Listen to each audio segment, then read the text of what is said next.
오늘 말씀은 먹는 문제에 대한 이야기를 하나님께서 계속해서 하세요. 근데 여러분들이 생각할 때 이 본문을 이해하기 위해서는 그 배경을 먼저 알아야 될 것 같아요. 뭐냐면 이스라엘은 여러분 알다시피 그렇게 지금 성령 충만한 상태가 아니라는 것을 알고 계실 거예요. 수많은 왕들이 계속해서 이방 신을 섬기고 이렇게 살아가는 그런 모습을 우리는 알게 됩니다. 그래서 하나님은 참 안타까워요. 그래서 그 땅에 기근이 내립니다. 엘리야의 시기에도 기근이 내립니다. 그래서 비가 오기를 위해서 기도했던 그것을 우리가 같이 나눴던 기억이 있습니다. 그래요.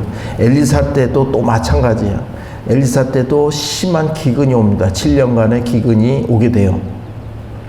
기근이 오게 되면 식량이 부족하게 되죠.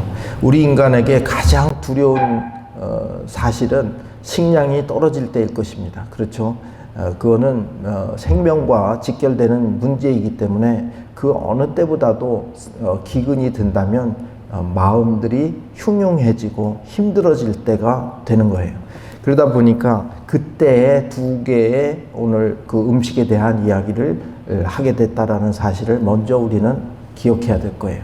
그래요. 더욱이 오늘 말씀이 우리에게 와 닿는 것은 요즘 여러분들도 다 몸으로 체감하겠지만 삶이 이제 점점 넉넉하지 못한 상태로 들어가고 있다라는 것을 느낄 거예요.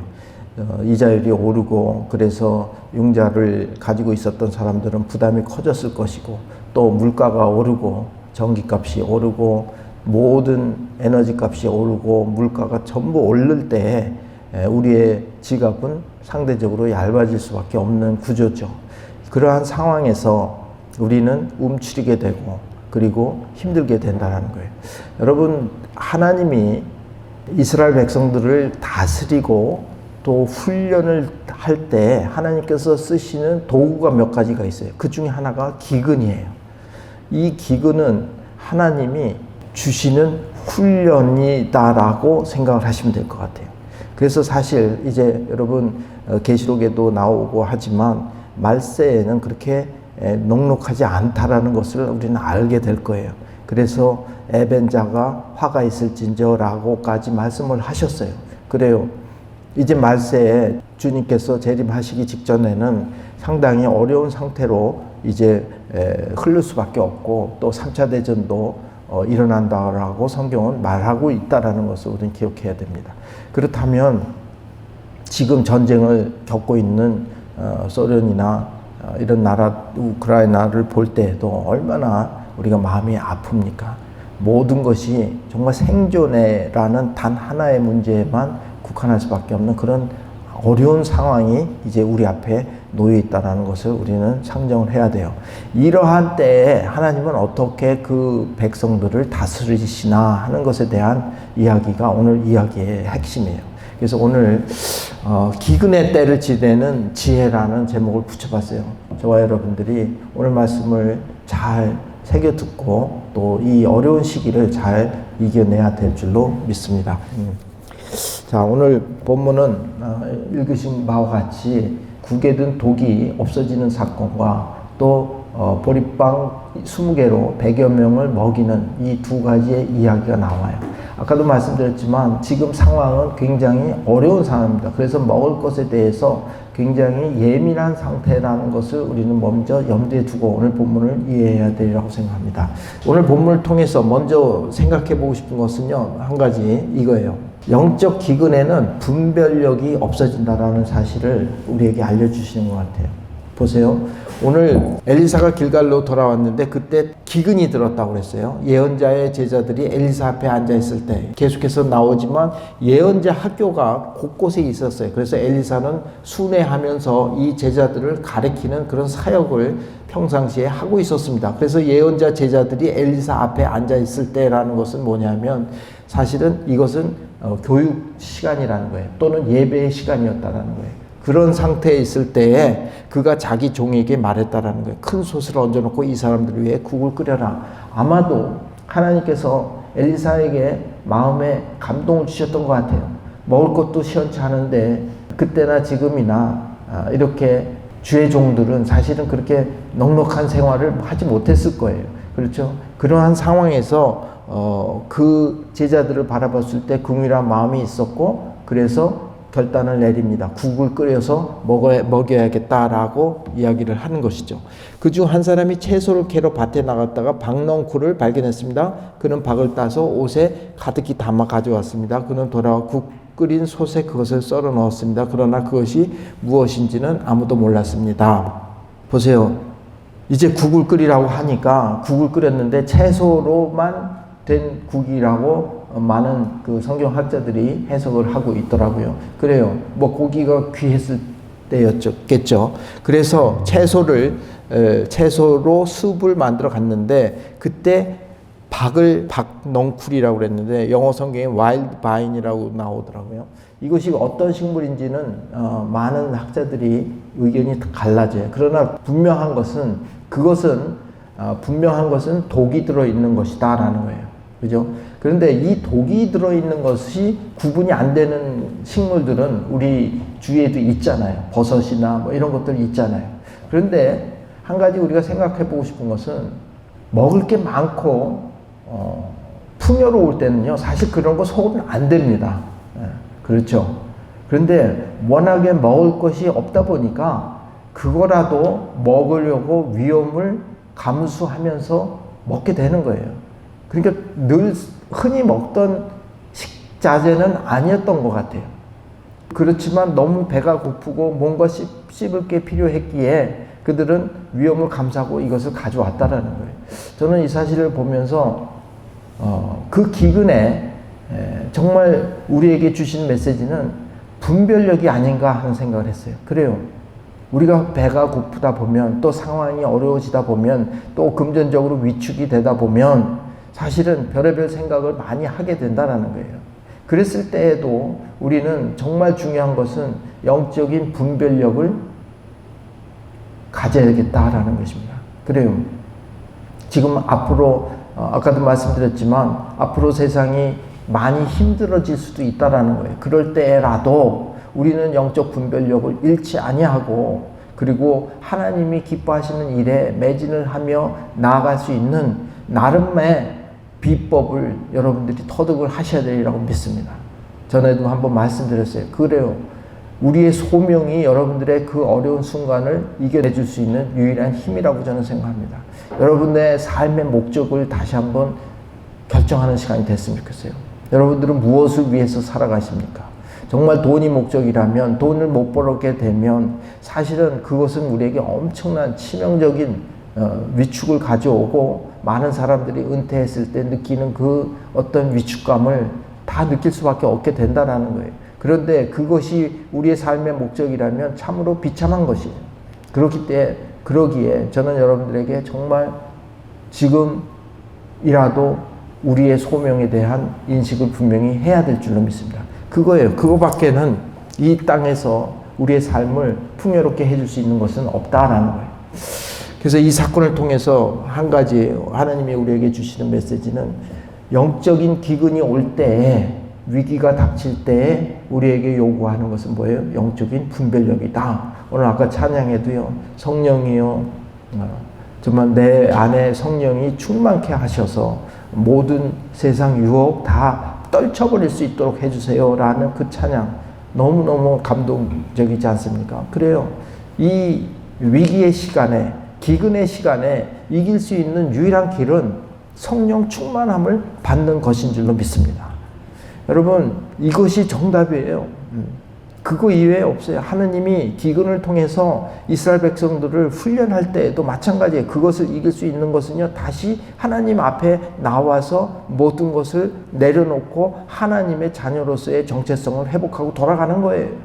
그랬을 때 우리는 이 세상을 이길 수 있는 힘을 얻게 된다는 거예요. 두 번째 한번 보겠습니다. 두 번째는 기근의 시간에도 백성을 지키시는 하나님을 기억했으면 좋겠어요. 여러분, 오늘 본문에도 계속해서 하나님은 그 어려운 시간에도요, 보리빵과 그 박넝쿨과 이런 것을 통해서라도 먹이고 싶어 하시는 하나님이신 것을 꼭 기억하시기를 주님으로 축원합니다. 여러분, 하나님은 우리를 만드신 분이에요.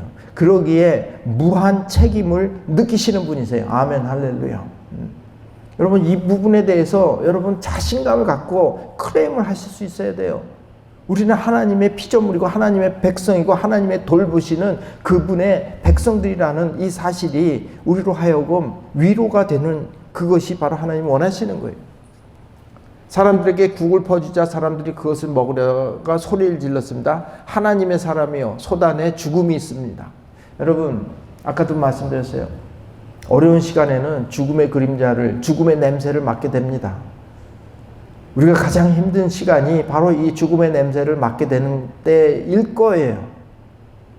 다행히 하나님께서 우리에게 미각을 주셔서 그 국을 누군가가 첫 번째 먹었을 때 이것은 옳지 않은 국이다 라는 맛을 느꼈을 거예요. 그때 바로 소리쳐서 엘리사한테 도움을 요청했습니다. 저는 이 사실을 우리는 기억해야 된다고 생각해요. 그래요.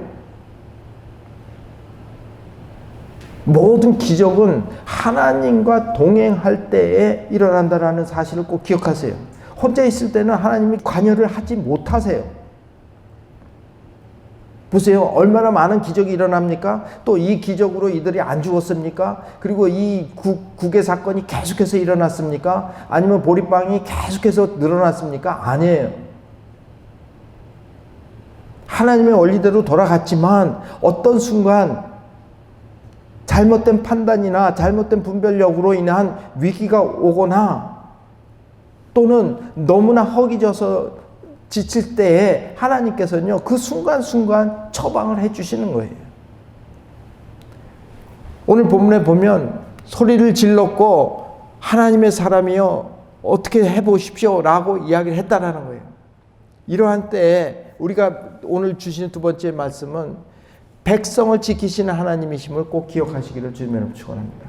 주님은 기도에 응답하신다는 거예요. 성경 구절을 찾아봤어요. 구하라 그러면 너에게 주실 것이다. 찾으라 그러면 너희가 찾을 것이다. 문을 두드리라 그러면 너희에게 문이 열릴 것이다. 여러분, 우리 시커스가 바로 여기서 식이라는 단어를 통해서 우리 이름을 지었다는 것 아시는 분은 아실 것 같아요. 그래요. 그래서 영어 성경을 같이 한번 보라고 말씀 이렇게 해놓은 것인데, 이것은 무슨 뜻이에요? 구하라, 찾으라, 두드리라, 다 들어주시겠다라는 거예요. 세 번에 대해서 강조를 하고 계세요. 주님께서 우리에게 가르쳐 주시고 싶으신 것은 내가 너희의 하나님이다. 그러니까 너희들은 구해라. 내 이름으로 구해라. 라고 기도를 가르쳐 주셨어요. 그리고 그렇게 하라고 말씀을 해 주셨어요. 그럼에도 불구하고 우리는 하나님에서 알아서 해 주시기를 원하는 경우가 너무나 많이 있다라는 거예요. 그런데 정말 여러분들이 찾으면 찾게 될 거다라는 거예요. 여러분들이 구하시면 구하게 될 것이, 얻게 될 것이고, 두드리면 열릴 것이다라는 주님의 말씀을 우리는 다시 한번 기억해야 될 줄로 믿습니다. 너희는 내 이름으로 무엇이든지 구하라 그러면 내가 다 이루어주겠다. 다 이루어주겠다라고 말씀을 하셨어요. 만일 너희가 내 안에 있고 내 말이 너희 안에 있으면 너희가 원하는 것이 무엇이든지 구하라 그러면 그대로 이루어질 것이다. 보세요. 여기에 전제가 하나 들었어요. 뭐예요? 내 말이 너희 안에 있고 너희가 내 안에 있고, 그것이 전제 조건이에요. 그것은 뭐예요? 하나님과 같이 하는 삶이에요. 하나님과 같이 하는 삶. 마지막으로 지금까지 너희가 내 이름으로 아무것도 구하지 않았다. 그러나 구하라 그러면 받을 것이니 너희 기쁨이 충만해질 것이다. 이것이 주님께서 끊임없이 우리에게 가르쳐 주시는 메시지입니다. 여러분, 저와 여러분들이 이제 어떠한 상황이 인생 가운데 펼쳐질지 모르겠어요. 어떤 어려움이 또는 정말 위기가 또 우리 삶 가운데는 계속해서 다가올 수가 있습니다. 그러나 우리는 걱정할 필요가 없어요. 왜요? 우리는 구할 수 있기 때문에. 여러분, 구하는 저와 여러분이 되기를 주님으로 축원합니다. 그리고 기쁨에 충만한 여러분이 되기를 주님으로 축원합니다. 마지막으로 하나 더 보겠습니다. 기적은 어떻게 일어나는가? 가만히 들여다보니까 작은 헌신과 하나님의 축복이 더해지면 기적이 된다. 엘리사가 100명을 먹였다는 사건, 이 사건은요 사실 왜 여기에 있느냐 하면 예수님께서 오셔서 오병이어의 기적을 두 번을 베푸셨어요. 한 번은 오병이어, 한 번은 칠병이어, 그렇게 했는데 그 기적들, 그 기적의 모태가 되는 거예요. 하나님은 그의 백성들을 끊임없이 관심을 가지시고 그 백성들을 위로해 주기를 원하시는 거예요. 이 사건은 정말 큰 위로가 됐을 줄로 믿습니다. 너무너무 배가 고프고 그래서 힘이 없고 무기력해졌을 때 마음껏 포만감 있게 먹었던 그 한 끼가 그들에게 큰 위로가 됐을 줄로 믿습니다. 우리 가끔 정말 어떤 일이 정말 하나님의 도우심으로 좋은 일이 일어났을 때 하나님 감사합니다, 감사합니다 하면서 너무너무 기뻐하는 순간들이 있었을 거예요. 그래요. 우리가 자녀를 키울 때 그 아이들이 기뻐하는 모습을 볼 때 우리가 기쁜 것처럼 하나님은 우리에게 끊임없이 인간적인 아버지처럼 우리에게 그 기쁨을 주기를 원하세요. 그러기에 우리는 이제 철이들은 어른이 됐다면 이제는 우리는 매사에 하나님께 감사하며 그것을 하나님께 영광을 돌리는 그런 삶을 살아야 될 줄로 믿습니다. 여러분 사소한 주변에 여러분 삶 가운데서 일어나는 좋은 일들이 있습니까? 매 순간 하나님께 그 일로 인하여 하나님께 영광 돌리시기를 주님으로 축원합니다. 그것이 우리가 하나님께 기적을 만드는 거예요. 여러분 오늘 본문에 보면 구운 보리빵 20개와 핵곡식 자루를 넣어 하나님의 사람에게 가져왔습니다. 오늘 보면 어떤 사람인지는 모르겠어요. 근데 바알 살리사로부터 왔던 어떤 사람은 첫 수확한 것으로 구운 보리빵 보세요. 그런 기근에도요 어떤 사람은 수확을 얻었다라는 거예요. 대부분이 많은 사람이 수확을 얻지 못했을 거예요. 그러나 자연재해가 적었든지 또는 다른 지역에 있었든지 어떤 사람인지는 모르지만 소산이 있었고 그 소산으로 만든 귀한 감사의 제물을 가져왔어요. 여러분 이것은요 무엇을 의미하냐면 사실 이제 우리가 이 잘된 때와 못된 때를 보는 관점이 달라져야 되리라고 저는 생각해요. 무슨 뜻이냐면 우리가 같은 시대에 살면서 어떤 사람에게는요 하나님의 축복이 임할 수도 있고요 어떤 사람에게는요 이렇게 기근이 올 때가 있다라는 거예요. 그랬을 때 우리는 기근의 상황에 있다고 해서 비참해질 필요도 없고 또 풍요로운 삶이 있다 할지라도 그것으로 인해서 자랑할 필요가 없다라는 거예요. 하나님의 관점에서 본다면 풍요를 가진 사람이 빈곤에 있는 사람들을 돕는 것을 하나님 기뻐하세요. 성경에도 많은 구절에서 그렇게 서로가 도우면서 살아내는 모습을 보게 됩니다. 그것이 하나님이 기뻐하시는 이유라는 것을 우리는 알게 돼요. 그러므로 오늘 이 본문에서 이 보리빵 20개는요 사실 굉장히 어렵게 낸 헌물이에요. 근데 그것이 하나님의 은혜와 겹치다 보니까 그것이 엄청난 기적으로 변하게 됐다라는 사실을 우리는 눈여겨봐야 될 줄로 믿습니다. 그래요. 여러분 갖고 있는 이 작은 보리빵 20개 같은 것이 어떤 것이 있습니까? 여러분 갖고 있는 것이 있다면 그것을 하나님께 드리세요. 그렇다면 그것은 엄청난 기적을 행하는 원동력이 될 줄로 믿습니다. 어제도 우리 아름다운 유산 팀들이 와서 이렇게 이곳에서 힘들지만 10명의 식구들이 와서 같이 공부했어요. 저는 정말 제가 갖고 있는 작은 거를 나눈다고 생각을 해요. 그냥 저가 갖고 있는 어떤 생각들 그리고 가정이 가장 중요하다고 생각하는 그런 것들을 그 친구들하고 같이 나누는 거예요. 그러다 보면 기적이 일어나더라고요. 작은 것이지만 나눌 때 기적이 일어나기 시작하는구나. 한 가정은 간증을 해요. 우리 가정이 변했다라는 거예요. 다르게 가정에 대한 생각이 변했다라는 거예요. 제가 원하는 것이 바로 그런 것들이에요. 우리 가정에 이런 작은 일들이 단 한 가정이라도 그 가정을 변화시킬 수만 있다면 그것은 기적이죠. 세상에 어떤 사상과 어떤 것이 그 가정을 변하게 할 수 있겠습니까? 우리는 사실 그렇게 쉽게 변하는 사람들이 아니잖아요. 자기의 고집이 얼마나 셉니까? 그럼에도 불구하고 여러분들이 가진 작은 것을 하나님께 드렸을 때에 하나님은 그것을 활용해서 엄청난 기적을 베푸시는 하나님이신 것을 믿으시기 바랍니다. 그랬을 때 우리의 삶은 풍요로워지는 거예요. 그때 우리의 먹는 문제가 정말 온전히 해결되는 그런 놀라운 축복이 임할 줄로 믿습니다. 사도 바울은 그렇게 말했어요. 빈에도 처해받고 풍부에도 청해받고 이 모든 일체의 비밀을 배웠노라. 그래요. 우리 인생에서 여러분 위기는요 계속해서 찾아오는데 그 위기는 우리가 봤을 때 위기지 위기가 아닐 수도 있다라는 거예요. 그건 우리가 느끼기에 해석하기에 나름이라는 거예요. 그것이 일체의 비결이 아닌가 저는 그렇게 생각을 해요. 사도 바울은 수도 없이 많은 어려움을 겪었어요. 온 몸으로 겪었어요. 그리고 그 모든 겪은 후에 갖게 되는 풍요로움에 만족했어요.